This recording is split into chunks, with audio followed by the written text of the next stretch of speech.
We are making it live now. All speakers are in. We are all live now, ladies and gentlemen.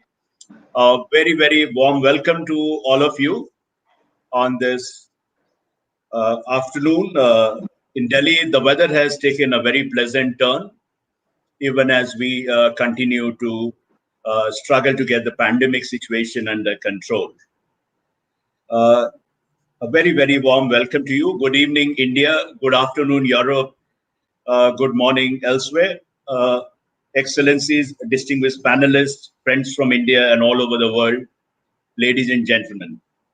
It's delightful to see so many people from different geographies at this important virtual conversation on the future trajectory of the multifaceted partnership between the two largest democratic spaces in the world, India and the European Union.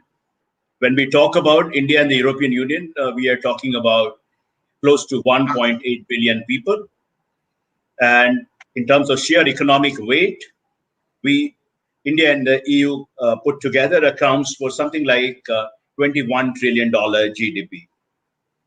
It's enormously gratifying for me to see so many friends from India, Europe, and other geographies who have found time to be with us today. We are live streaming this webinar on important platforms, Facebook Live, YouTube, and Twitter of India Rights Network. If you have difficulty in accessing it on any one platform, please move to another platform. We are extremely fortunate and privileged to see such a stellar cast of distinguished speakers to discuss issues relating to the India-EU partnership. Allow me to briefly mention them.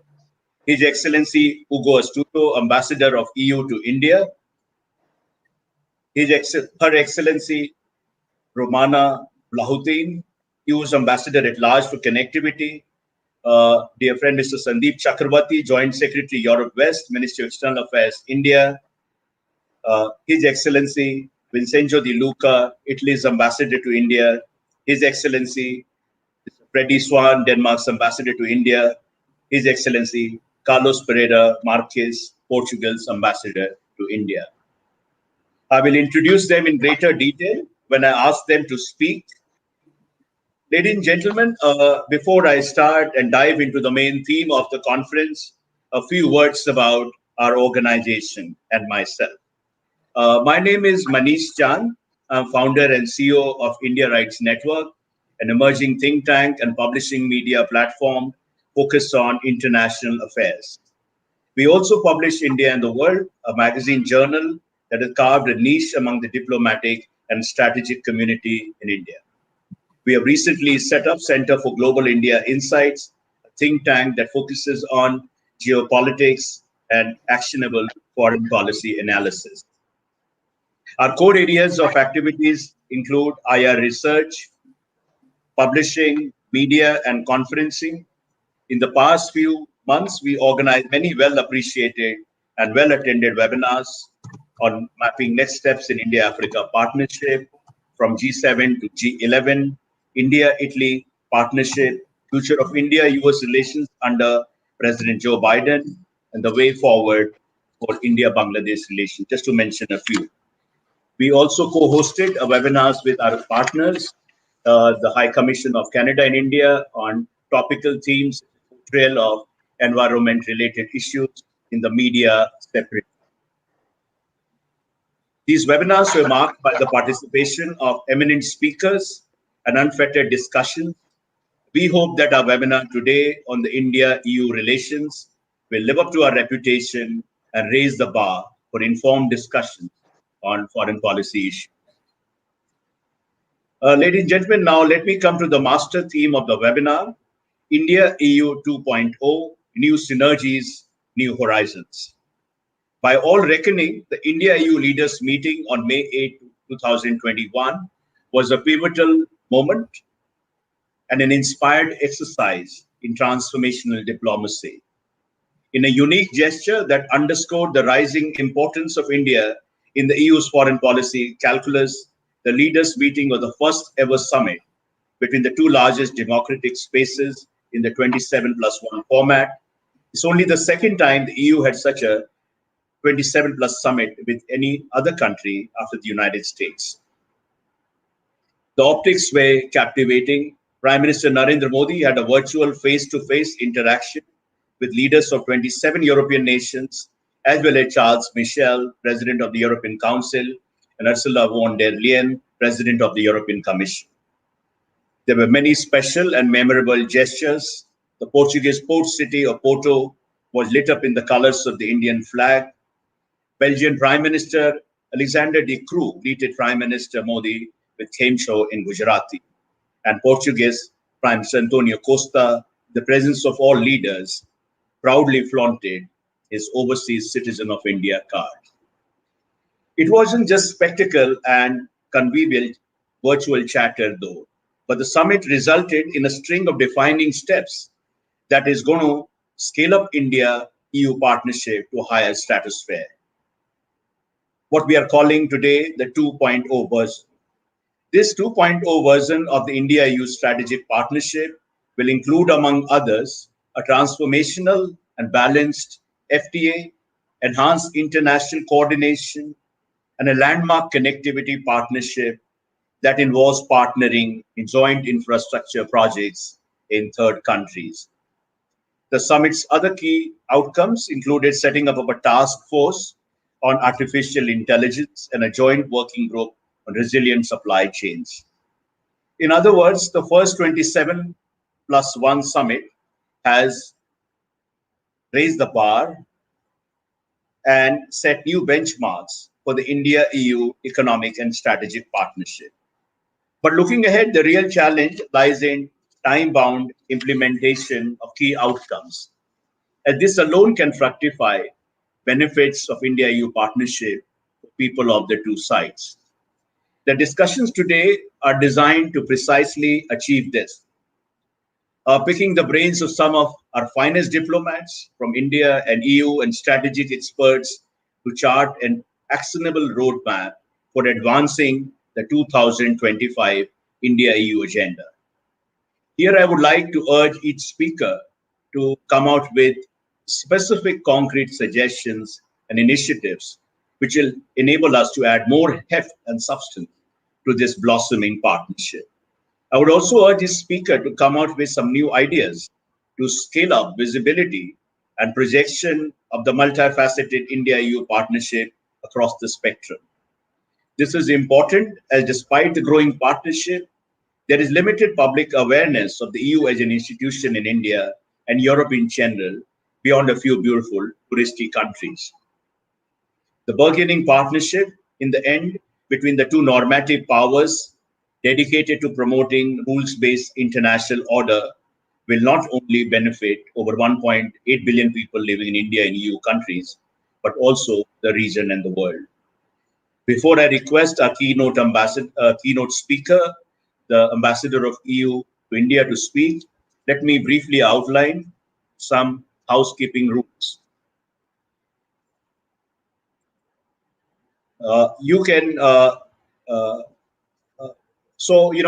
to our audience, you can type in your questions, comments in the Facebook and YouTube link with your name and designation. Our team will collect it and will pose it to the speaker when we come to the audience round. You can also send questions to indiarightsgroup.gmail.com. We also encourage you to tweet about the webinar so that we reach out to a larger audience.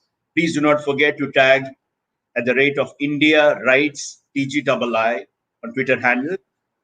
And my request to media person, journalists who are attending this webinar, that we really appreciate some coverage of the webinar in your respective media platforms. Thanks so much to all of you for finding time for this. Now it's my pleasure and honor to introduce His Excellency, EU's Ambassador to India, Ugo Astu. Excellency, are you there? Yeah. His Excellency, Ambassador Ugo Astuto has been a very dynamic force in propelling this new phase of India-EU partnership. Just to briefly describe his illustrious career, he entered the Italian diplomatic service in 1991. His career in the Italian Foreign Services spans experience in the embassies in Nairobi and London, European Bank for Reconstruction and Development in the permanent representation in Brussels, and Embassy of Delhi. So India is not a new place to him. He was here before also, deputy head of mission. One can go on and on about Ambassador Astuto's career. We have posted a detailed bio of all our speakers, distinguished speakers, on our website, indiarights.org. So I now invite His Excellency Ambassador Hugo Astuto, our keynote speaker for the day, to deliver his keynote address. Excellency, in your keynote address, we would like you to address some specific questions. As pointed out earlier, the India-EU summit has been widely seen as an exercise in transformational diplomacy. Can you briefly focus on 2 or 3 transformational outcomes of the summit, which will shape India-EU relations over the next decade? Secondly, Excellency, we are meeting at a time of the festering pandemic in India, which is ruthlessly rampaging across the country. In this interlinked world, no country can afford to be an island. As you recall, Prime Minister Modi sought the support of the EU for the India-South Africa-backed proposal for TRIPS waiver for vaccines. Given the urgency of the situation, can one expect a change in the EU's position the coming weeks? Over to you, Excellency. Floor is yours.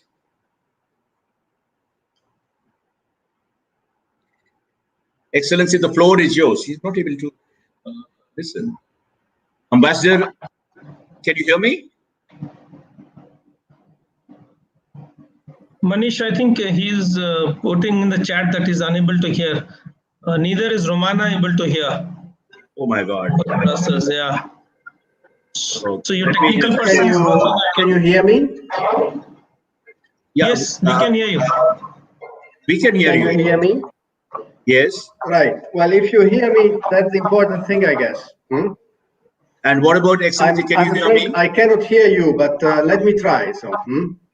Okay. So did you hear what I asked maybe you? This will be helpful. I will. Should I repeat it? Should I repeat the questions? Hello.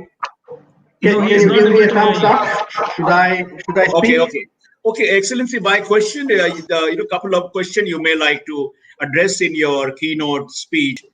That India-EU summit has been widely seen as an exercise in transformational diplomacy. Can you focus on 2 or 3 transformational outcomes which will shape India-EU relations over the next decade? And the second question is on is it possible can we expect realistically the EU to change its stance on the India-South Africa proposal for TRIPS waiver for vaccines? I'm afraid I couldn't hear your questions, Manish. Sorry about that. Maybe you can use the chat if you wish. Otherwise, I can give you my standard speech on this. Yeah, you speak, then we will come to you again. Yeah, okay. But this is something I'm asking our guys. Yeah, go ahead. Right. Well, I'm very sorry. Unfortunately, I couldn't hear you. So if you have asked the specific questions, I will not be able to address this. Let me simply share with you a few highlights of the summit as I see it. And let me start by thanking you for inviting me. It's a pleasure to be here with you and with friends. I think I can make a long story short by starting to say that the meeting has been extremely successful. It has been described as a turning point or an historic meeting, and I think this is a fair assessment. The meeting has been outstanding, both in terms of general atmosphere, and when it comes to the concrete deliverables. To start with, a very strong message of solidarity emerged from the meeting. It has taken place against the backdrop of the COVID crisis. And there was a clear, renewed commitment by all member states to support India in this difficult moment, just like India supported the rest of the world in the past few months by keeping supply chains open, exporting pharmaceutical ingredients and vaccines. As you may know, the European Union has activated the civil protection mechanism at the end of April, and there has been a massive response from all member states. So as we speak, deliveries have taken place of oxygen-related equipment, other critical medical equipment, and antiviral medicines for up to around 100 million euro, which makes this one of the most significant operations undertaken by the EU civil protection mechanism so far. When it comes to the outcomes of the meeting, probably one of the most significant has been the decision to resume negotiations on an ambitious, comprehensive, and mutually beneficial free trade agreement, as well as to start negotiations on a standalone investment agreement, and also on an agreement on geographical indications. Well, in parallel, the commitment has been taken to address market access issues and to work together jointly on our broad economic agenda. Working groups have been established to deal with topical issues such as WTO reform, regulatory issues, and the resilience of global supply chains. So, as we all know, the European Union today is already one of the largest trade and investment partners of India. But at the meeting, we have agreed on a broad and comprehensive economic agenda so that we can fully unleash the potential of this economic partnership. And at the same time, we want to work together with India in international fora in order to shape the global agenda, for instance, when it comes to WTO reform, or work together within the G20 framework. At the leaders' meeting, a connectivity partnership that was also established. It's a partnership which has set very clear principles which define connectivity as we want it to be implemented. So, with full transparency, inclusiveness, sustainable connectivity, sustainable in terms of its fiscal parameters, but also environmentally sustainable and socially sustainable. We've also identified specific areas for common endeavors with India on connectivity, including the traditional ones such as transport and energy, but also innovative dimensions such as digital connectivity, and clearly people-to-people connectivity, which in a way underpins the whole of EU-India relationship. The day before the leaders' meeting, the European Investment Bank signed some additional financing contract on sustainable mobility, including for the Pune Metro. And I think that's significant because the European Investment Bank, I'm sure, will prove a very significant tool in the implementation of our connectivity partnership. The EU leaders and the Prime Minister and Prime Minister Modi have also referred to EU-India cooperation on climate change, on the fight against climate change, against biodiversity loss, and for the greening of our economies. This has been described as potentially the most important dimension of our relationship. And I think it's very true in the sense that it reflects a common interest, but also the pursuit of a global common good for the European Union and India.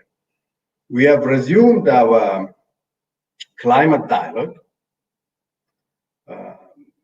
The first edition of this climate dialogue has taken place just before the leaders' meeting, and we want to work together to make COP26 in Glasgow a success. And the European Union already works with India in the framework, for instance, of the International Solar Alliance or the Coalition for Disaster Resilient Infrastructure. And we want to continue to do so. I think these flagship Indian initiatives are an example of what India can do in fostering a global agenda oriented towards the greening of our economic models. And important outcomes are also to be recorded when it comes to the digital transition. I think the green and digital transition are priorities which are shared by both India and the European Union. We want to cooperate, for instance, on high performance computing. And specifically, we have identified the issue of research when it comes to COVID and extreme weather events. And we also want to work together on artificial intelligence and to hold a high-level digital forum. This will all contribute to the strengthening of our cooperation on the digital transition.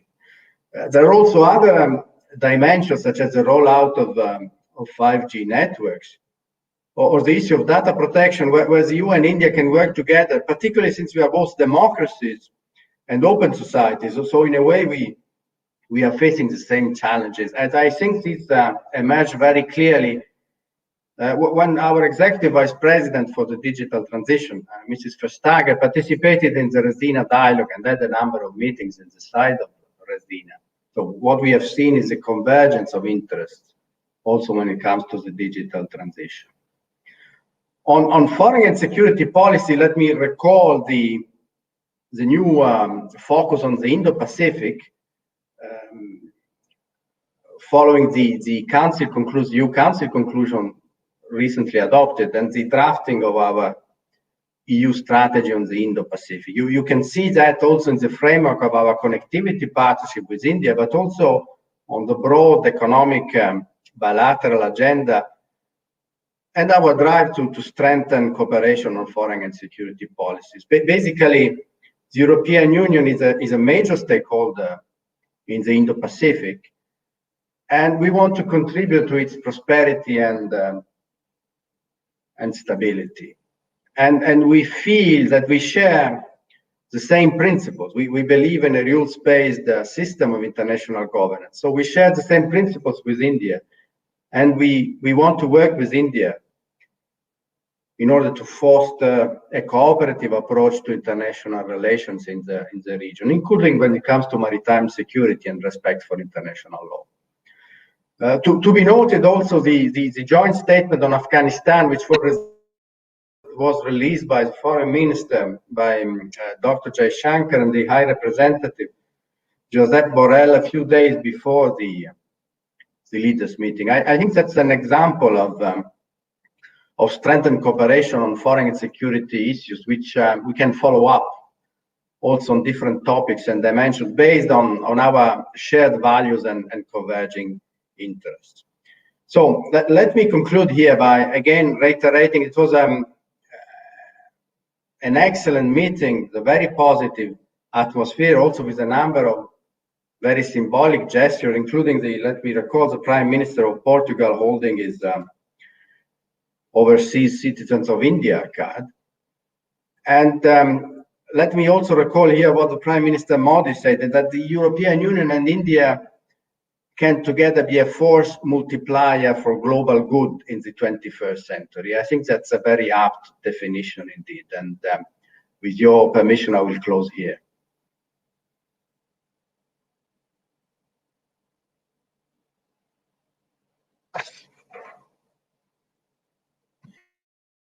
Thank you, Excellency, for that overarching view of the summit and the landmark outcomes it has produced.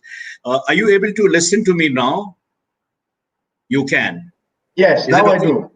Yes, because now loud and clear. I think probably you reduce the volume. Okay, Excellency, the question which I was going to ask you, and if you could answer briefly, in India, there is a lot of interest in, as you know, we are going through a very deadly second wave of the pandemic, and other parts of the world are also suffering. The global equitable access to vaccines has become an all-important issue. I mean, can we expect the EU to change its stance on India-South Africa proposal for TRIPS exemption on IPR? I mean, what is the way forward on this issue, important issue? Over to you. Look, I think we are ready to discuss. I think it's an important conversation we must have, including as the WTO. We share the same initial proposition, let's say, with India, which is that we need to address this crisis with an attitude grounded in solidarity, in global solidarity. And I think both the European Union and India have demonstrated that with concrete deeds. India has been exporting vaccines in the neighboring and beyond, and so has the European Union. We have actually exported almost as many vaccines as we use domestically, around 200 million doses. And as you probably know, the European Union has also been leading the COVAX initiative, which aims at delivering vaccines all around the world where they are needed, irrespective of where one lives. We have been a driving force behind the creation of COVAX, and we are one of the leading contributors. So we are all in this together. We want vaccinations to be readily available at an affordable price worldwide. So we work based on this assumption, and we intend to continue to do so. The priority right now, we believe, is ramping up the manufacturing capacity. We need to increase the capacity worldwide to produce, to manufacture vaccines. That's where our focus is. Thank you. Thank you, Excellency. We'll come back to you with more questions. Now I turn to Portuguese Ambassador to India, His Excellency Carlos Pereira Marques. Excellency, my question to you is, let me briefly introduce. I mean, Ambassador Marques is a veteran diplomat. He's served in different capitals, different countries, including Switzerland, Zambia. He's also served as diplomatic advisor to President of the Republic, Consul General in Johannesburg, and ambassador in Luxembourg. He has been ambassador of Portugal in India for almost now close to 2.5 years, if I'm not wrong. I mean, he has seen quite a bit of India now. So, Excellency, I turn to you with a couple of questions, which is this: that organizing the first India-EU summit in 27+1 format is really the high point of the Portuguese presidency of the EU. It's something to be proud of. We know that the Portuguese presidency played a proactive and pivotal role in nudging the EU leadership to restart FTA negotiations. Is that a correct perception? Also, in what ways Portugal shaped the success of key outcomes of the May 8th summit? And just a follow-up question to that, which is that there are still some weeks to go for the Portuguese presidency. What concrete action can one expect in terms of implementation of the ambitious agenda laid out in the summit? And Excellency, on a lighter note, how much do you think Prime Minister Costa's Indian origin influence Portugal presidency's attitude towards India and elevating India-EU relations? Over to you, sir. Yes. Do you hear me? Yes? Yeah. Okay. Thank you so much, Manish. Let me first of all to congratulate you for the wonderful title you chose for this session. It's very inspiring, and it's a pleasure being here with you and with such a good company. Well, first of all, as you so well said, we are of course very happy and very proud with the results of the Porto meeting. Well, let me say that very early we set India as one of the main priorities of the Portuguese EU presidency. And why? Because we found that the weight of of India in Asia and the Indo-Pacific wasn't proportional to its weight in the EU external agenda. We definitely needed to have more India in Europe. And so why do you believe this? Because our belief is that in a multipolar world as the one we live today, we need to have balanced and diversified relations. And so definitely we have to have more India in Europe. And so that's why very early in the, if I recall well, in December 2019, we had the idea of organizing this first ever EU-India leaders meeting. So it's a non-institutional summit. The novelty being that the Prime Minister of India, for the first time ever, could meet directly all his EU counterparts, heads of state and government, and not only the President of the EU Commission and the EU Council as usually at the regular summits. So we launched this idea in the end of 2019. It was very well received both by India and the EU. Meanwhile, the circumstances changed a lot. It was the beginning of the pandemic, but I think the evolution proved also how right we were, because this last year and a half just prove how vulnerable and how interdependent we are, and we really need to strengthen our relationships, especially with those who share the same principles as us: the democracy, the rule of law, the respect of human rights. And so that's why we gave such a priority to India. So the idea of this EU leaders meeting was accepted. Then I also want to emphasize the meeting actually occurred at the peak of the second wave of the pandemic in India. And still it wasn't postponed, it wasn't cancelled. It could have been, but there was such a strong political will to go ahead with this idea, and it was such an important memento that we decided to move forward, and of course India has a decisive word, and we are very grateful because they really wanted to have this meeting during the Portuguese presidency. But then, of course, having this first historic EU leaders meeting was important, but we wanted to be more than a simple photo opportunity. To be very nice, but I mean, of course, better to have very concrete results and important deliverables. And of course, the economic area was a crucial one. As Hugo already referred, the EU is the most important trade partner of India. The trade increased 72%, more than 72% in the last decade. The EU is also one of the most important foreign investor in India, and the investments in India more than doubled the last decade. So there was a huge potential, and as we all know, these very important trade negotiations were blocked for more than 8 years. So there was a great effort from both sides, and of course we also, as presidency, we tried to help as much as possible. An important factor, of course, it was the summit of July. The EU summit of last July. As you know, the roadmap 2025 was approved, and some new bodies were approved, and one of them was the high-level dialogue on trade and investment.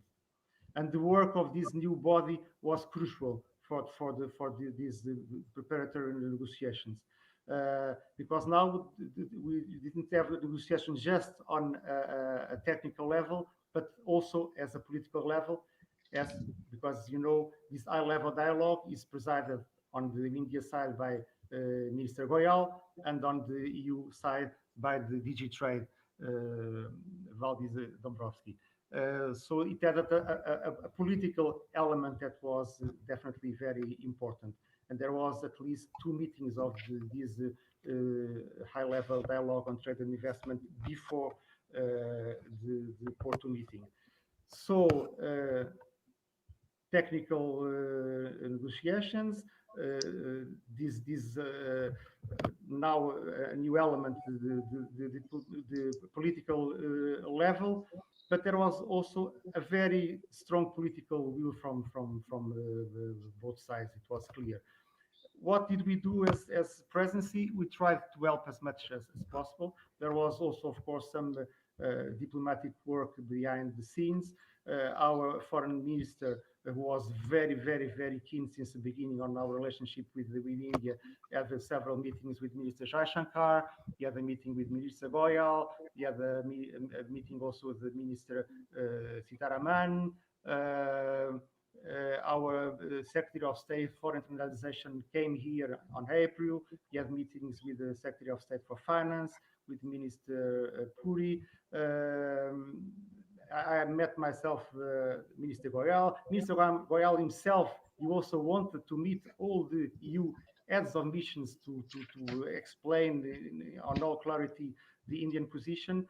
And so our role was trying to establish a bridge.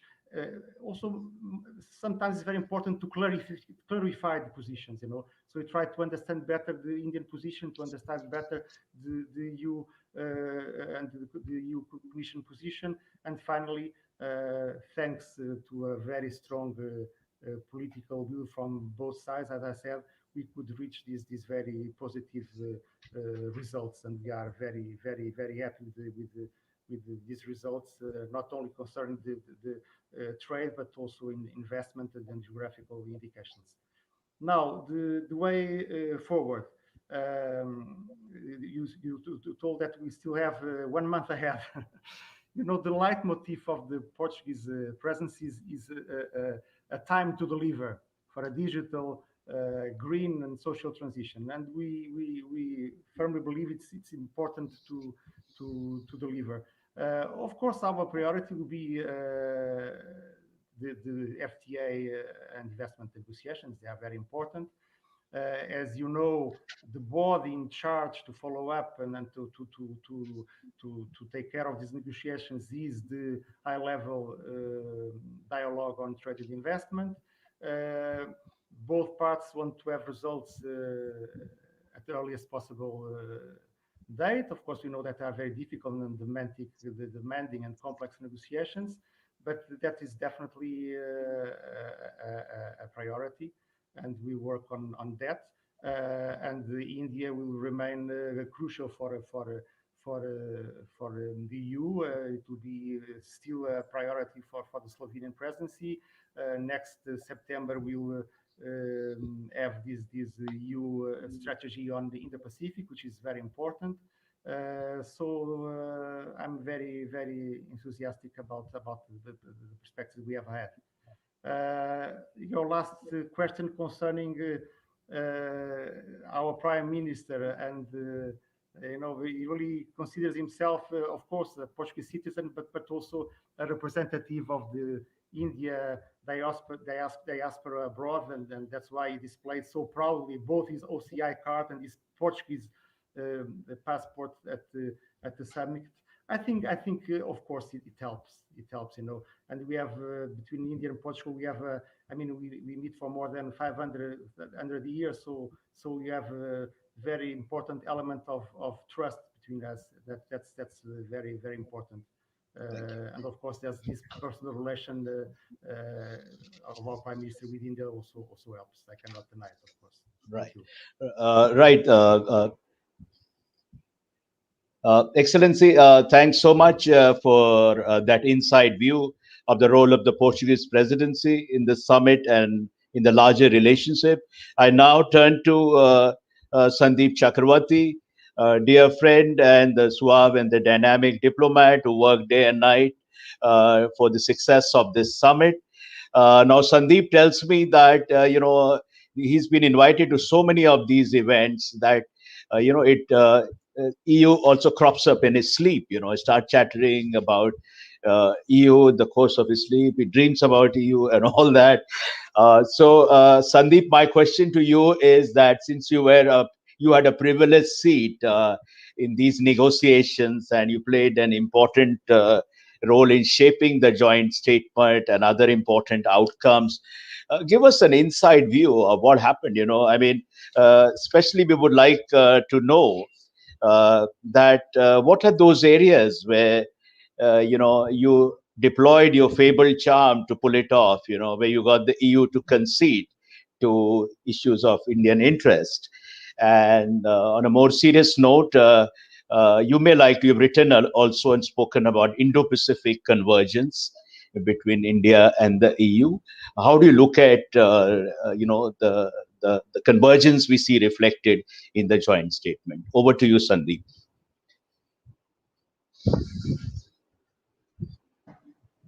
Thank you, Manish. I hope you can hear me.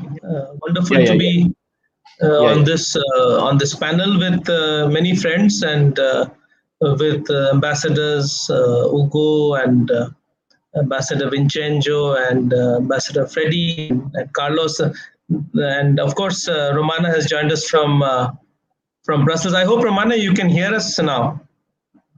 And so I would start by saying that it's very easy and wonderful to negotiate and with friends, and I think we were involved in negotiations on the connectivity partnership with Romana in Brussels, and we never felt that was. Although both sides were very conscious about their positions and their interests, but there was always this friendliness and this whole.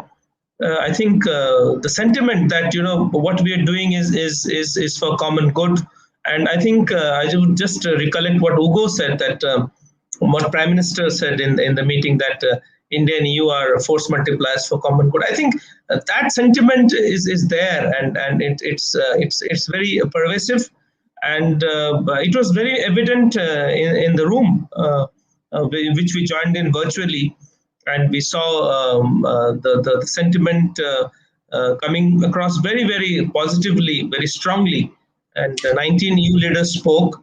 And it is a rare moment in history where 30 leaders were in one room, and they were most basically speaking from the same notes. I would say there was hardly any discordant note. In fact, there was none, and everybody expressed support and solidarity for the difficult time that India was going through. But they said that they believe that the solution to the problems the world faces is also by increasing India-EU partnership and cooperation, and it was manifest in the joint statement, and it is manifest in the connectivity partnership, in which Romana had a big role to play. I echo and reiterate everything that ambassadors Ugo and Carlos have mentioned, and I would also like to highlight the special role which Portugal played.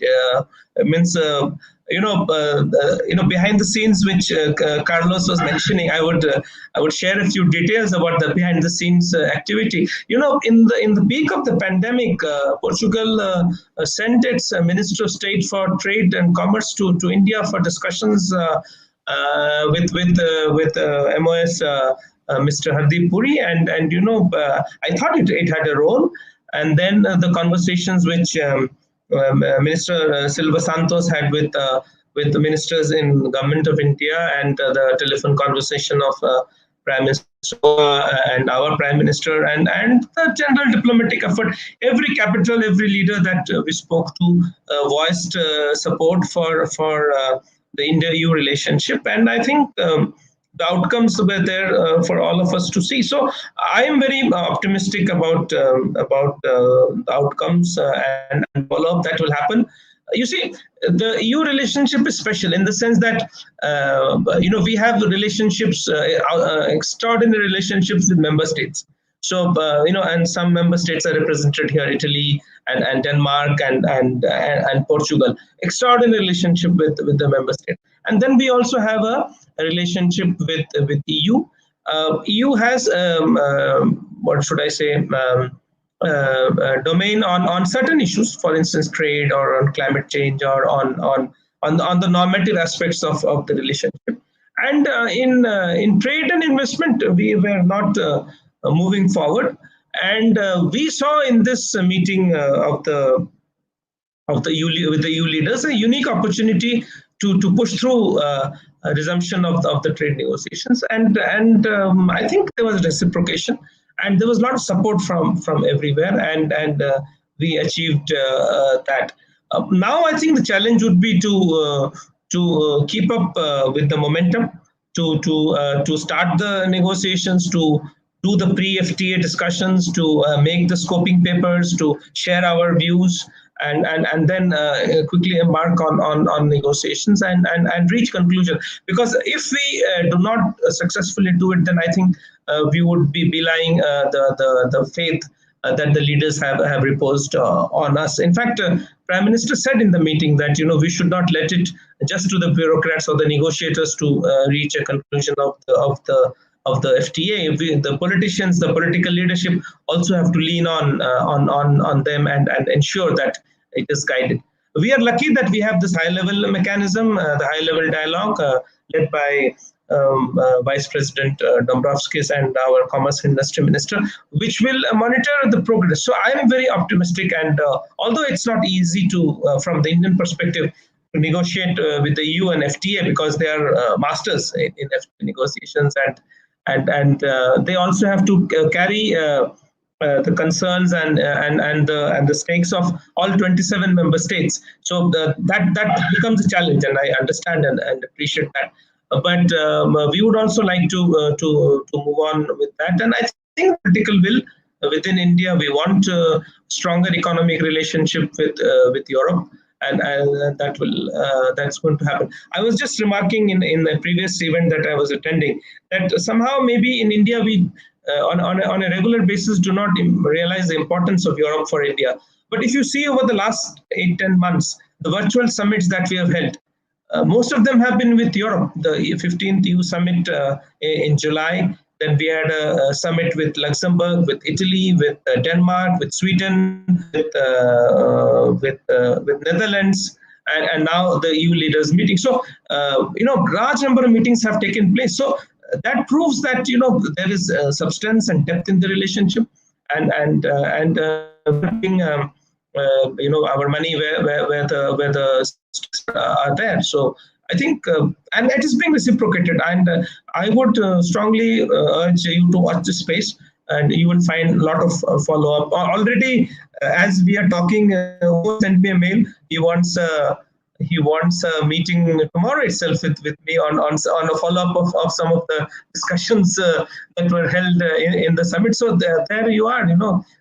Despite the pandemic, I think we are following up, and more will happen as far as India-EU relations are concerned. But again, I'll just get back to the room on that day. Hugo was there. He was also with us, and I think amazing sentiments in the room. Every leader spoke very, very warmly towards India, and of course you mentioned about Prime Minister Costa, but I saw him visibly very emotional, because I think he took it upon himself when he came here in 2019 after he met with Prime Minister Modi, that he will take the responsibility of putting momentum and strength back into the relationship, and he did it. So full credit to the Portugal presidency and to the EU leaders. President Michel wrote a very, very endearing letter to Prime Minister of invitation to Prime Minister when he invited him for the summit. And just before the summit, President Ursula von der Leyen had a telephonic conversation with the Prime Minister, and also the support we have got from the European Union. It's only between friends that such a thing can happen. Immediately the European Union activated their mechanism, which is known as the ECO, and large amount of aid or assistance has flown in. It is coming in every day, and it has been very helpful and in meeting the challenge that India is facing in COVID. Over to you, Manish.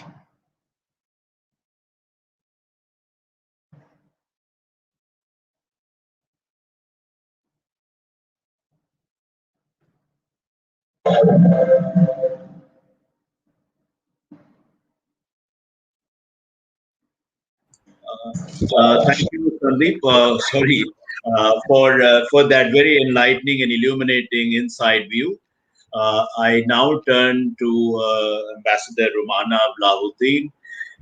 She joining from some stunningly beautiful island, and the fact that she could find time to join from there also underscores the theme of digital connectivity. So she's ambassador. Just to introduce her briefly, she is a special coordinator and ambassador at large for connectivity in the European External Action Service. Career diplomat. Before joining the Croatian Ministry of Foreign Affairs in 1999, she worked as an analyst at the UN Commission for former Yugoslavia, the UN Tribunal in The Hague, and the Council on Foreign Relations in Washington. She is also a member of the European Council on Foreign Relations, as I said. Uh, her detailed resume is again available on our website. I now come to Her Excellency Ambassador on Connectivity. Madam, you have been associated, you were directly involved with shaping one of the most important outcomes of this May 18 summit, which was a joint document, India-EU Connectivity Partnership. Now, the question I wish to ask you is that, the way it has been packaged, the partnership, the idiom and vocabulary in which it has been articulated, suggests there is a conscious design to present and position the India-EU Connectivity Partnership as an alternative to China's Belt and Road Initiative. Is it a conscious branding exercise? Are we looking consciously to distinguish itself from the way China has been doing these connectivity projects? Also, on the practical side, going forward, what kind of joint connectivity projects? We talk about the document talks about physical connectivity, digital connectivity, people to people. What specific projects can one expect in the near future? Have the two sides held preliminary discussions on some of these connectivity projects? Over to you, ma'am. Thank you very much. I hope you hear me. Yes. Yes. Yes. Many regards from an island off the southern Croatian coast. Very happy to said it was clear these were negotiations between friends, as Sandeep already said, and there was more of fine-tuning than tough negotiations in the time that spent working on the text. First was understanding about the value. The second was the understanding about massive opportunities. And the third was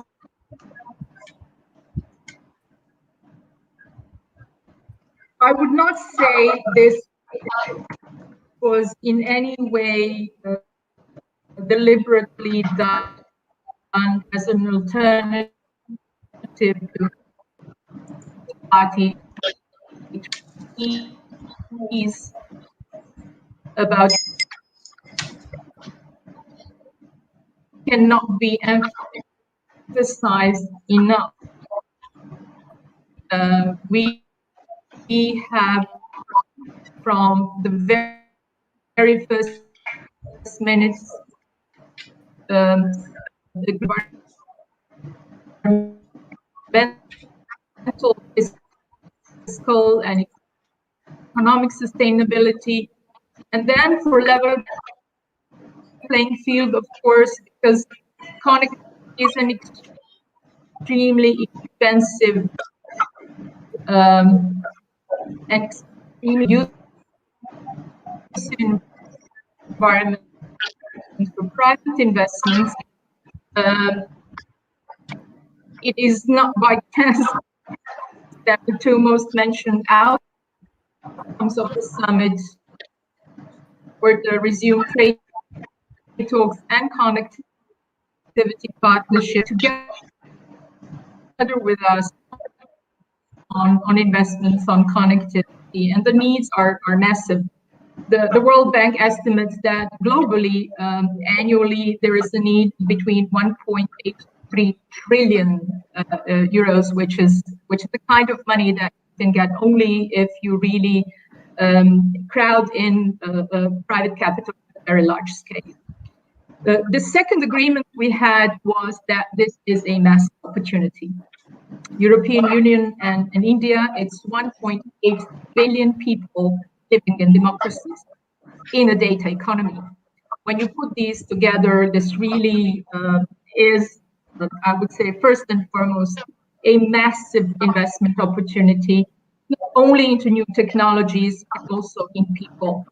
The green and digital transition that is before us requests a different type of thinking and investing in connectivity. And I'm very happy to say that besides the traditional, and they were already mentioned, transports and energy, also digital, we have quite a large part of the document dedicated to human connectivity and investment in research and innovation.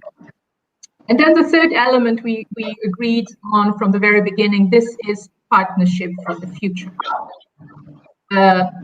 This is not just a bilateral partnership. It's not just between EU and India. We really want to work together to create new values. And for me, it is really important that there are different vectors present in the document. We're talking about connectivity west-east, but we're also talking about north and south. We're mentioning Africa, we're mentioning Central Asia, we're mentioning Indo-Pacific, we're mentioning Indian neighborhood. And I hope at one point we'll be able to mention European neighborhood as well, because these are all spaces, territories, countries, and communities where India and European Union can create new values. There are other interested partners as well. You know that European Union already has a partnership with Japan. So we will want to see if there is possible to something to be done in that trilateral. In general, connectivity is about partnering, and I'm very much looking forward to see how this will develop further in terms of our approach to regional connectivity. Yet, two words of caution. I think it's very important for all of us to understand this is not the sprint, this is a marathon. This is a very long-term investment and involvement. And it really is both about regulatory environments, but very concrete projects as well. This was one of your questions. What are the concrete projects? First, let me say that European Union has already been investing massively on connectivity in India. We have made just a preliminary list of some of the projects that have already been implemented. We didn't call it connectivity, but it is connectivity.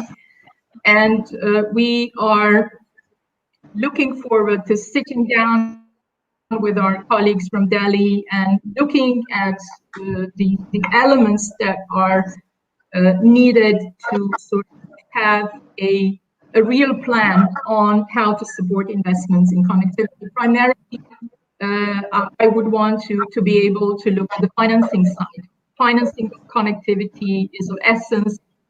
We have a number of ideas. We have put a lot of these elements into documents, and we will be following up immediately. Right, back to you, Manish. Yeah. Thanks, Romana, for that overarching view on where the connectivity projects, what can we expect on the connectivity front in the near future. I now turn to Italian ambassador to India, His Excellency Ambassador Vincenzo Di Luca. Excellency, briefly talking of Italy, what are the big takeaway for Italy from this summit? And also Italy holds the presidency of the G20 and will co-host COP26 later this year. Several EU countries are also members of G20. In what way the India-EU summit outcomes will complement the agenda of G20 and COP26? Over to you, Excellency. Thank you, Manish. Well, welcome to all my colleagues and Ambassador Romana from Brussels.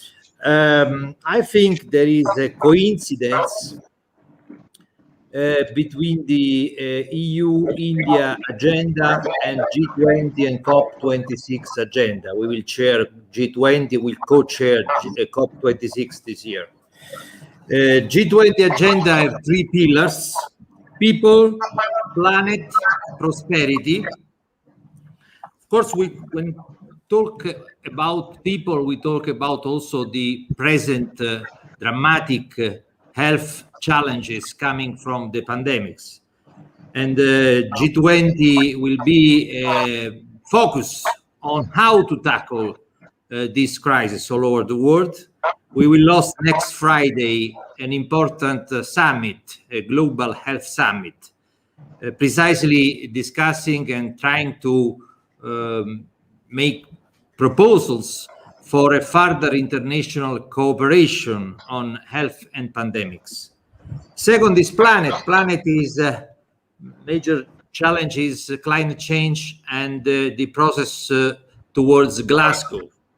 And also in this field, there is a sort of interaction between the discussion we have in G20 and the debate in EU-India summit. Third pillar is prosperity. Prosperity means an inclusive economic recovery all over the world. Now, coming to the challenge we discussed and also the outcomes of the EU-India summit, the leader summit, I think there are now potentials for really make progress in the main area of the partnership between India and Europe, that are trade, investment, and also the area of energy transition and digital transition. In these fields, I would like to mention some potential of this partnership. Europe is one of the most interconnected energy markets. We have an experience, a special experience in interconnection. And you know that interconnection in energy market is really one of the key to ensure energy efficiency and also to integrate renewable energy in electricity grid. So in this field, I think we can share experience in terms of technology, in terms of regulation, in terms of investment. I can tell you that Italy has 26 interconnection with European Union neighbor countries. And in India and in the region, when we talk about connectivity also, energy interconnection is vital to really integrate regions and integrate even the internal Indian market. Without interconnection, you cannot really tackle the challenge of energy efficiency and energy transition.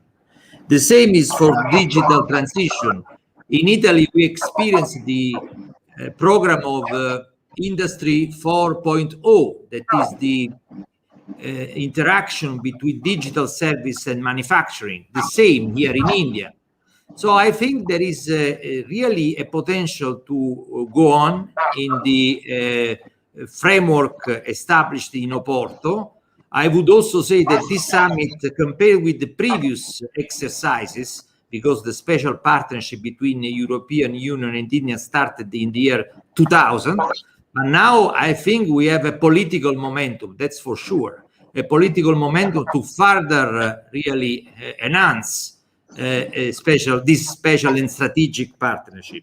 I would also say that in this very moment, we have a convergence between the member states partnership with India and the European Union partnership with India. We adopted as Italy with India a plan of action for 5 years, precisely the same time frame of the partnership between European Union and India, in the same area of priorities, the same kind of direction in green economy, in energy transition, in food processing, in machinery, advanced technology. So I think this is really a momentum, both at political level, but also in the awareness of business community. Maybe we have to work more on this to support the political process, next negotiation, also with the involvement of the business community in Europe and in India, because at the end of the day, we can offer the condition for investment and trade, but our companies who decide to invest and to promote trade. So I think this process started in Oporto needs to be further support, but more awareness by the business community, civil society, as well as a dialogue between the parliaments, the European Parliament and the Indian Parliament, the Member State Parliament and the Indian Parliament. I think this is a process that should be inclusive of all the actors, and Oporto really has been a starting point, a very important new starting point in the strategic partnership between the European Union and India. And also in this summit in Oporto, we have seen how many synergies we can have between the summit and the G20 agenda, as I told you in my first remarks. So I think we have a lot of work to do here in India, in Europe. We have potential for even identify specific projects on energy transition, advanced manufacturing, on trade and investment, on technology, on research, on COVID and health policies and practices. We have done a lot in this last year. Italy in India in the last 12 months has promoted 12 new investment projects in the year of pandemics, in the year of COVID. That means there is a growing attention also of the private sector in investing more in India, from Europe to India, but also from India to Europe. And also people-to-people relation. We do not forget this point. This is very important. People-to-people connection, people-to-people relationship. We have increased the number of visa and the number of students from India to Italy, the same many other European Union countries. I think the process has to be really an inclusive process in this special relationship between the European Union and India. Thank you so much, Manish.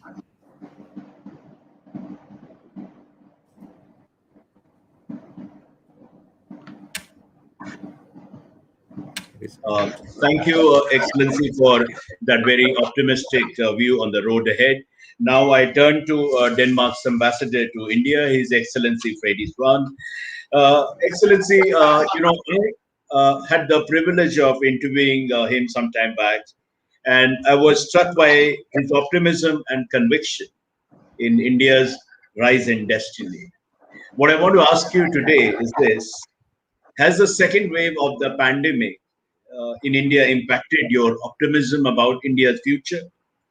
What more can the EU and India and Denmark do by way of combating the pandemic in the coming weeks and months?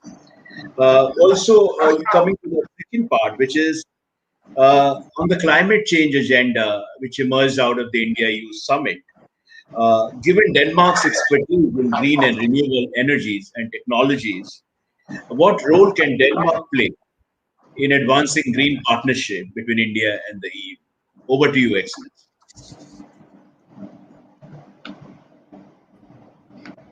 Thank you very much, Manish. good to see all the colleagues being around from Delhi and from MEA and also from Dubrovnik. It's a great honor to be invited for this. Let me start by saying diplomacy is about being optimistic. You can't do anything if you are pessimistic and you give up. So I'm still confident that whatever happens in India has happened, that India will have the resources and the strength to overcome this huge challenge that we have seen. Luckily, the numbers COVID-wise are going down. We all know that India has the scale when it comes to the opportunities and of course also the challenges. So keep that in mind. But let me start by praising both the EU as well as the Portuguese presidency for having really managed to deliver a milestone that would put the Indo-European relationship into a new era and take it to a new level. There's a total alignment of priorities as well as of values that will secure that whatever we are undertaking, and of course trade is important, investment is important, connectivity stands out, Indo-Pacific, but also climate change. The more aligned we are, the better we will be positioned to deal with all these issues. And I'm pretty sure that India, given the transition happening, that India will really develop a common agenda with the European Union when it comes to a lot of these issues. But let me speak on the climate change. Denmark and India, we agreed on the so-called Green Strategic Partnership back in September last year. And that's setting out kind of overall framework where we are trying to really to look into how we can bring our skills that the Indian Prime Minister alluded to many times, the Danish solutions that will really fit with the scale of India. And on top of that, we have the speed and the scope. Let me explain the speed. We all know that we have to fight the climate changes. We know it's urgent. We know there are a lot of milestones coming up. We know there are a lot of commitments. Have we met them? Yes or no?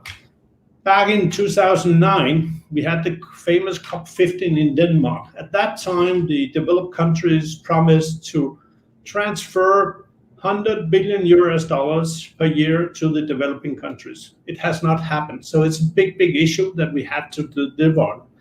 Secondly, we have the transfer of technology. In order really to cope with climate changes, we need to have a transfer of the best technologies available.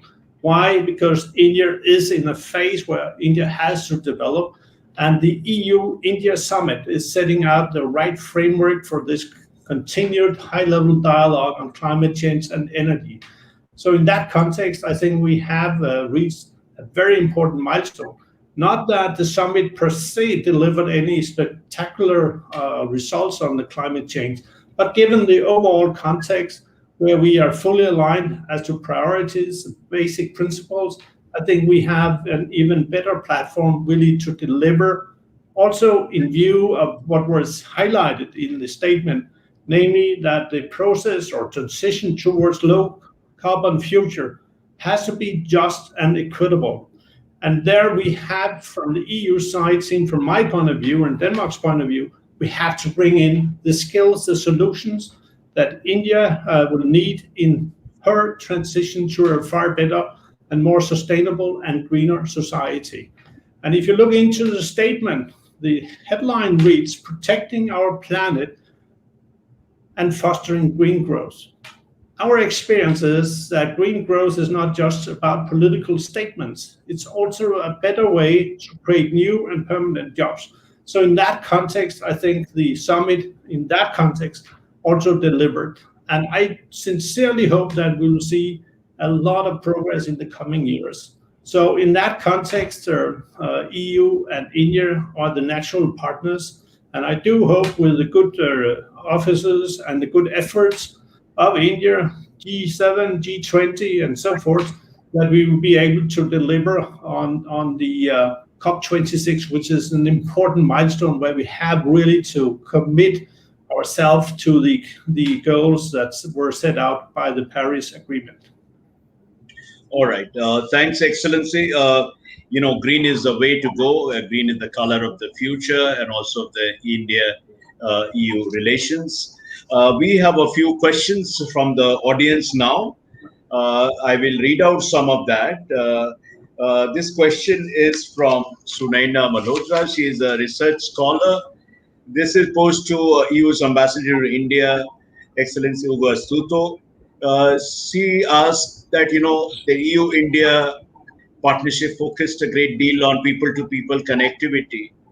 What are the concrete plans in this regard? Because, and she also talks about the current development that, several EU countries have barred flights from India. When is the situation going to ease? And, won't that come in the way of people-to-people connectivity? Over to you, sir.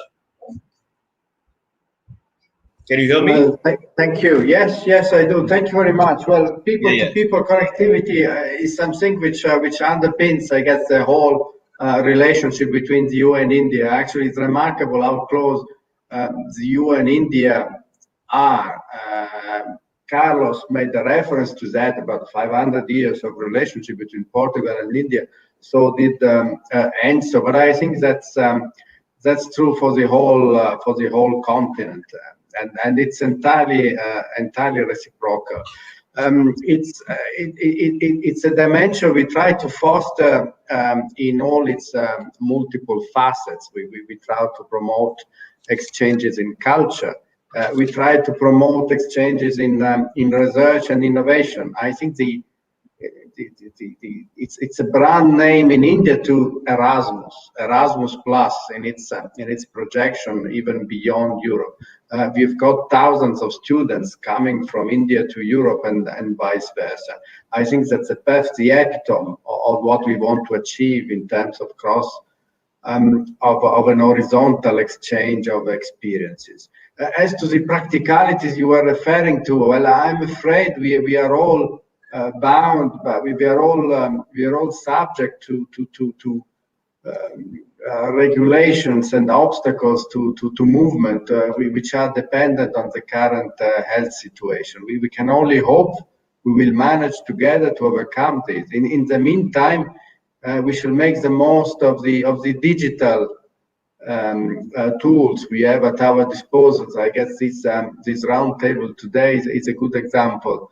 It's a good example of what you can achieve and also the obstacles you are facing, because I couldn't hear quite a number of interventions by colleagues, but still, let's make the most of what we have. But thank you for raising the issue of people-to-people contacts, because irrespective of what governments do, it's a fact that the relationship, the partnership between the EU and India is something that comes from the bottom up. It's a demand, it's a request we hear from our citizens. Over. Yeah, thank you. Thanks for that. Next question is from Mr. Sriram, he's a journalist. He asked, what are the concrete steps which can be taken to strengthen cooperation between India and EU in post-COVID pandemic economic recovery? May I invite Ambassador Luca and Ambassador Freddie Swan to answer this. Yes, thank you, Manish. On economic recovery, I already mentioned some of the area where we can further develop our relationship and also further increase the volume of investment. As I said, last year we had an increase of also European Union investment here in India. And of course, there is the question of sharing technology and experience in all the priority sectors of the sustainable development in India and in Europe. We have similarities between the recovery plan and the next generation EU and also the plans and programs of the Indian government. I think on this, we should also try to increase research programs in the economic sector able to help the transition, both digital and energy transition here in India. On pandemics and COVID also, we have already started an exchange of practices between Italy and India, because you know Italy was the first country affected in Europe of COVID last year, and we had a very interesting webinar and workshop between our two ministries of health on genomics, on other important research, also on medical treatment, and also on practices for hospitalization and other similarities. I think also on there we can share further share experience between European Union and India, and certainly we should play an important role in the multilateral organization together, European Union and India, to have a more effective multilateralism in tackling the health challenges, not only pandemics but also further disease that affect all over the world. And also on vaccination, we share the commitment to have access to vaccination, as rightly Hugo said in the first remark, and on that we will discuss this on the next Global Health Summit in Rome, digital mode, but will be also an opportunity to gather all the international commitments, because we need a global effort. There is a global challenge, we need a global response. Thank you. Over to Ambassador of Denmark. Sir, would you like to add something? No, I think Vincenzo answered properly, and also covering all the aspects. But there's one answer which I think is just obvious. That is all the commitments made by India and the European Union at the summit. Let's get it done. The earlier, the better. That's the best and proper answer to all the challenges that you mentioned. Thank you. Mm-hmm. Okay, thanks. The next question is on the Palestine and what is happening right now in Gaza. This question is by journalist Suresh Panjay. He asked about Indian government has endorsed support to the Palestinian cause. What is the EU's position on that? What is happening in the Gaza? What can the EU do? How can India and EU align their position, if at all? Excellency EU's ambassador, would you like to take up this? Ambassador Astuto?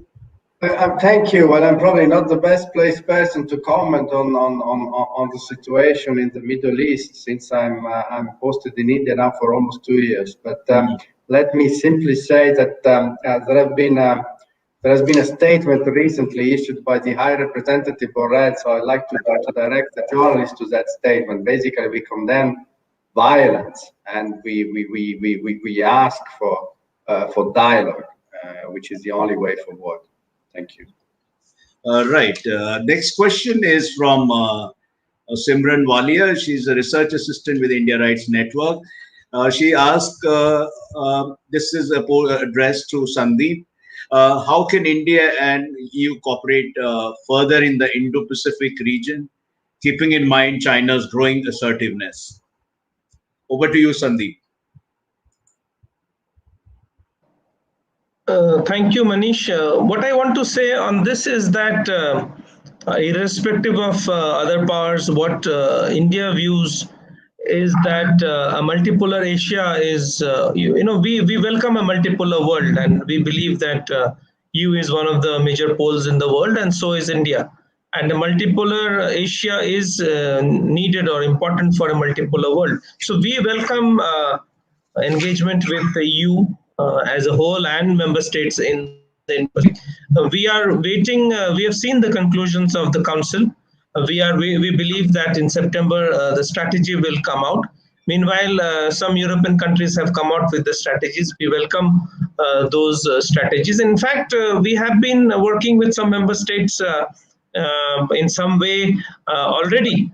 For instance, in the recent bilateral meeting between France and India on the sidelines of the Raisina dialogue, France agreed to join one of the 7 pillars of the Indian Indo-Pacific Oceans Initiative of India on the marine ecology side. So we are engaging with Europe and European countries on the Indo-Pacific, and we also have a trilateral dialogue with France and Australia, where again a lot of activities are focused in the Indo-Pacific on maritime security, on global marine commons and marine ecology, etc., and HADR. So we are waiting to see the European strategy, and of course we will engage with the European powers in the Indo-Pacific. There are lots that is happening, and but a lot more can happen. But I would not like to say that it is directed against anybody. Our policy, as you know, is inclusive. We welcome others to join in that, and we also believe in Asian centrality as far as the Indo-Pacific is concerned. So we want to work with ASEAN and other countries in the Indo-Pacific region. The next question is to EU Ambassador. Thanks, Sandeep. The next question is to EU Ambassador. This is from Ranjit Kumar, senior journalist. He asked, EU and India are already cooperating in anti-piracy activities in the Indian Ocean. Since EU and India have decided to deepen security cooperation, how will it work on the ground? Excellency, if you can provide some insight.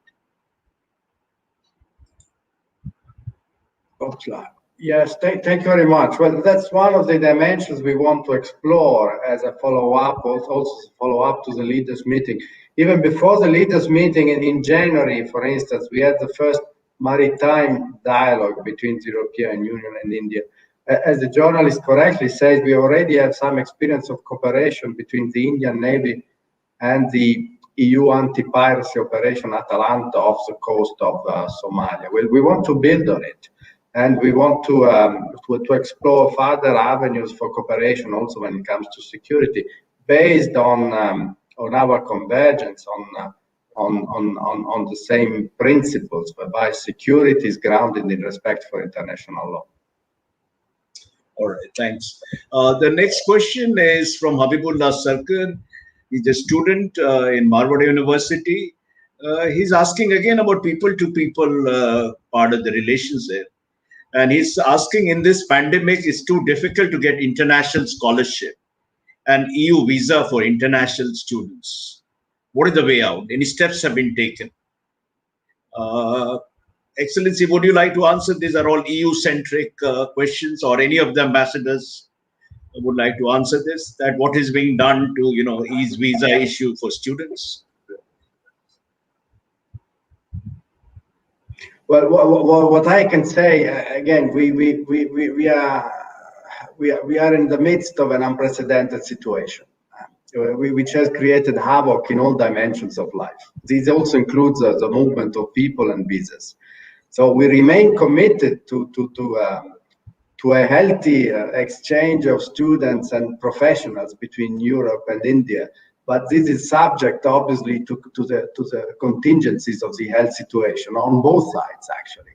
So we can only hope that with the passing of time, with the rollout of vaccinations, we will be able together to find a way out of the present predicament.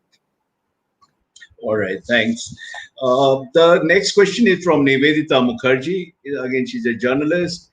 And, she's asking about when are of course, the very big ticket outcome of the summit was this decision to resume FTA negotiations. What could be a possible timeline? When is going to resume? Because we have had quite a bad experience. 8 years it was stuck. And I believe that, there is a suspicion that to make the summit successful, the two sides decided to announce it. But are we ever going to get there? What is the way ahead? Briefly, we're coming to the close of the webinar. Who would like to take a shot? Portuguese ambassador? Because you guys seem to be doing some heavy lifting for India, especially. Yes. Well, we have no time lines. As I said before, all of us, we hope to have results as soon as possible, at the earliest possible date. We try to restart the negotiations as soon as possible, but as I said before, these are very demanding and complex and difficult negotiations. So we have to work on it because we have a common interest. So we have to work on it, and hopefully we have results as soon as possible.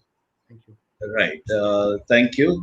The next question is to Ambassador Romana Blahuti. This is from Sneha Chakravarti. She's a research scholar. She's asking about how will the India-EU connectivity partnership link up with similar initiatives like Africa-Asia Growth Corridor, in which Japan and India are partnering.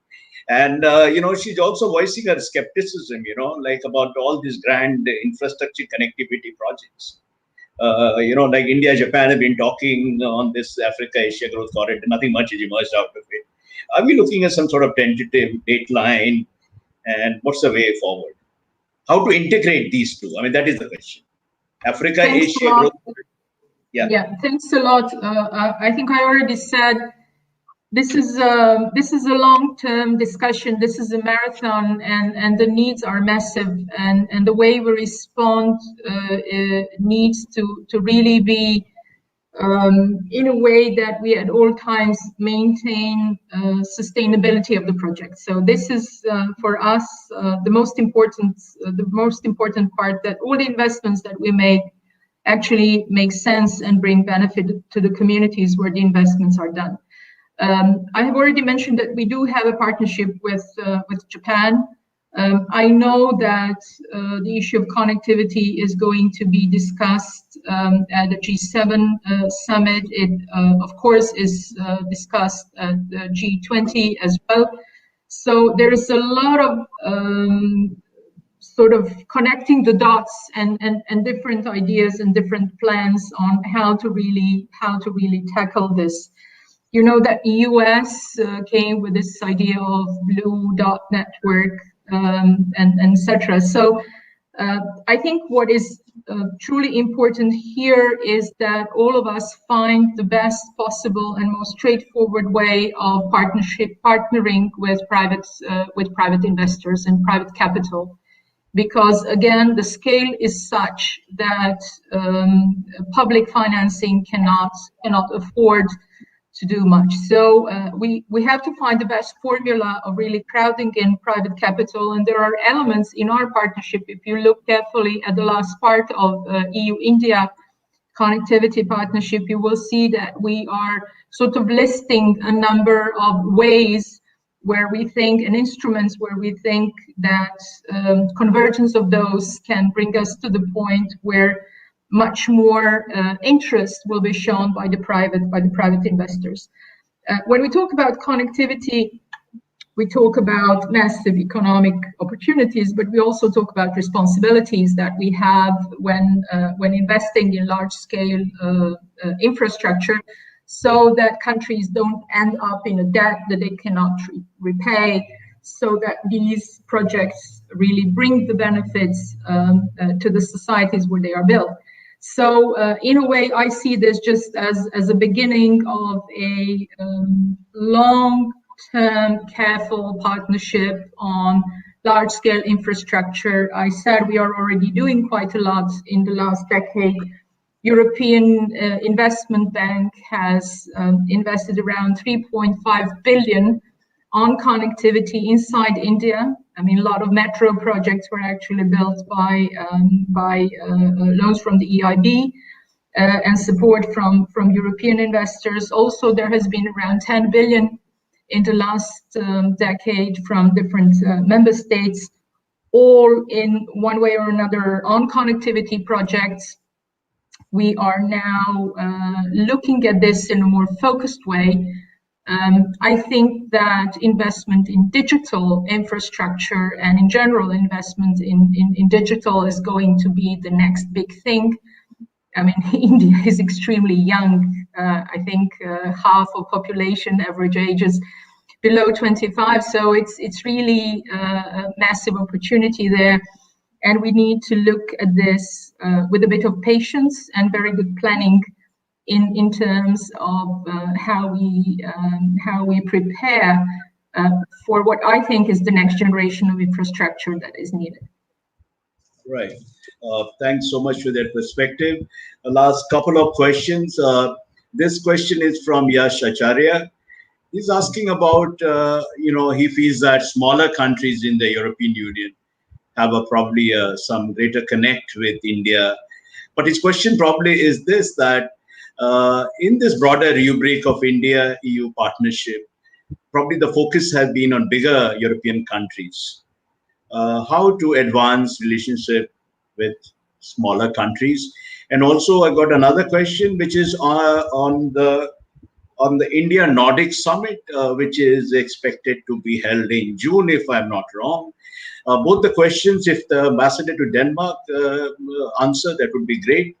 That how the India Nordic Summit will also complement this the larger India-EU partnership. Over to you, Excellency. Thank you very much indeed. It's no secret that Prime Minister Modi is not traveling in June, so therefore the Indo-Nordic Summit has been postponed. There was discussion about having a virtual one, but we agreed that we should opt for a physical one. So we are looking into the time span for that. As to the first question, I mean, I represent a small but smart country. We are only 6 million people, and we have seen our ups and downs. And but if you find the right recipe, of course, then you will be relevant for a big country like India. And it's not about the size that is important. That is what you bring to the table. And of course, the bigger EU member states, they will have kind of logic and natural platform to interact because they bring a lot of different things to the table. But we had this Green Strategic Partnership, where it was carefully drafted and carefully orchestrated to secure that what we are good at, the greening skills and so forth, would match really the Indian, let's say, priorities. And our hope is really that if you have these skills, whether you're a small, big, medium-sized country, then of course part of the international cooperation. But don't make any mistake. Of course, we have our bilateral, but the overall EU-India framework is so important, and that will also set pace and speed as to our bilateral cooperation. So it's about finding the right priorities, but also to be part of something bigger. And there we are happy. We are happy with EU. We are happy with India.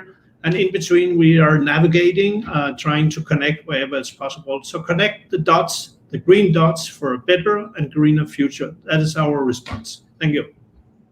Yes, that's a very optimistic note on which to end this very engaging, very intense discussion on the future trajectory of this multifarious partnership between the two growth poles and the largest democratic spaces of the world. Ladies and gentlemen, friends, our eminent speakers, it's time for me to thank you. I mean, I can't thank you enough that you have found time and to contribute your thoughts, take so many questions. What has emerged for me personally is that normally, you know, we have been at it, the India-EU summit process for last several years. Normally after a few columns in the newspaper on the day after of the summit, the stories would disappear completely. But now here we are, 10 days after the summit. And you know how the mercurial and unpredictable the news cycle is. So India-EU engagement has acquired a new traction, a new retention power, a new resonance. I think that's a very good story, that is unfolding story. But to keep this, the momentum on, we have no choice but to walk the talk. Because the past is, of course, glorious in many ways, but also the past is also a lot about the road not traveled, many roads not traveled. And it's time to travel all those roads to where we want to take this mutually empowering relationship. History was created on May 8th when we had the first India-EU summit in 27 plus format. What I personally missed, and a lot of people that hugs and kisses and bonhomie, because it was a virtual thing. After the virtual had its limits. And imagine this, the pageant, the spectacle of our Prime Minister interacting with all 27 leaders gathered in some beautiful place and for a couple of days to talk and flesh out the future. So hopefully we can put the pandemic behind with our combined efforts. And the next summit would be a grand affair with that human touch, which makes all endeavors worthwhile. Also, Excellency, also wish to thank, on behalf of, essentially speaks for the people of India, that European countries have been so prompt with helping out India in this very trying, difficult phase in our nation's life. Some narrow-minded people have been quick to pound the government and to indulge in broadsides and pointless criticism. Some of them is democracy. Everybody has a right to err. But as French President Emmanuel Macron said at the summit, India doesn't need lessons. And it's good to see. And as Ambassador Stuto was saying, that the big message coming out of this summit was the message of solidarity, the message of walking together, of sharing the present together and scripting a future together. So I think it's all adding up to a very, very optimistic story, full of promise, full of potential. And it is pivoting around several C's: commerce, connectivity, climate, and of course, creativity. I think there is a greater amount of creativity in and also audacity in our trying to push the envelope. So thank you once again for finding time, accepting our invitation, and being graceful enough to stick it out till the end. My profuse thanks to also our fabulous audience, which is always a pleasure. I mean, after all, what are these conferences without an audience?